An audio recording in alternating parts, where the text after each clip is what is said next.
Sound is produced by mechanical vibration, or when something vibrates in matter. It must be transmitted by a medium, which can be air, water, or solid like bone. So sound cannot be transmitted in a vacuum. Good afternoon, I am Charles Barriga and I'm here to interview one of the workers here in Isabel. Kuya, ano pong pangalan niyo? Ever. Elmer? Okay. Unang tanong, gaano po katagal kayo nagtatrabaho ng ganito? Matagal din, mga 1 hour minsan. Doesn't like, gaano sa buhay niyo? Matagal na, siguro mga 3 years. 3 years? Okay. Alam niyo ba yung mga posibleng epekto na mangyayari sa inyo kapag masyado niyong ginamit yung mga materyales na nakakabingi? Nakakabingi? Yung mga maingay? Maingay. Oo naman, minsan, hindi mo sila madinig habang may sinasabi sa'yo habang nagagawa ka kasi maingay siya. Ano, nagka-problema na ba po kayo sa katawan niyo pag nung ginamit niyo yung mga materyales? Yung mga ganyan? Minsan, inuubo. Kasi nasasamigan, nasisingot mo yung aritan mo tayo. Yung para sa pandinig ko yan, may... Wala pa naman. Wala pa naman. Okay. Okay po, thank you. Ayun ako. As you can see, they use this every day. Okay, for example.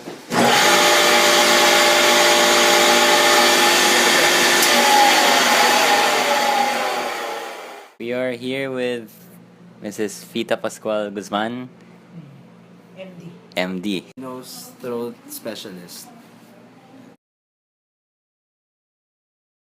I took up pre-med in UP Diliman, that's 4 years. And 4 years in medicine proper in UP. And the residency training for specialty is 4 years in PGH. So I've been in practice for 34 years. First, I must define first what is the intensity of the sound. It is measured by its loudness or amplitude. So, this quality is associated with the level of disturbance in the pressure wave. It's measured in decibel. For example, a whisper might be measured at 30 decibel sound pressure level, or 30 dB. Whereas, a gunshot might register at 140 to 170 decibel. Noises at the intensity level of a gunshot are too loud for the human ear to tolerate and can cause permanent damage of the ear. A subjective description of sound intensity is its loudness. High intensity sound is generated depending upon the speed it is created. So, for example, noise. One, it must be rapidly produced. Or for example, jet plane or assault rifle noise. Production of that loud sound should be produced too rapidly so that it reaches the brain faster compared to medium or low intensity sound.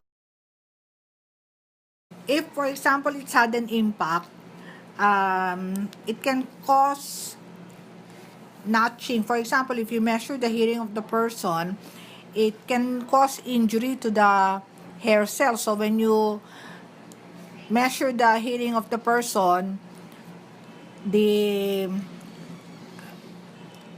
must have an illustration, the audiogram.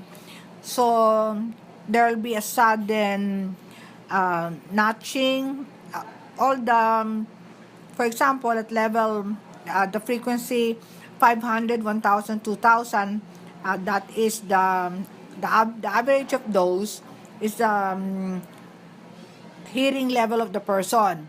But at 4,000 cycles per second, there can be a sudden dip of the level of the hearing. So that is highly indicative of damage or injury to the hair cells at the promontory, the outermost portion of the cochlea, or the lateralmost portion. So the chronic exposure or just one exposure to high intensity sound can cause permanent hearing loss, sensory neural hearing loss. Some may acquire sensory neural hearing loss or deafness because of their work. So, the protection should be in the form of earplugs and hearing protective device like earmuffs. This must be worn especially during, even if you are as a hobby, during target shooting or if it's occupational, earplugs and earmuffs should be worn all the time.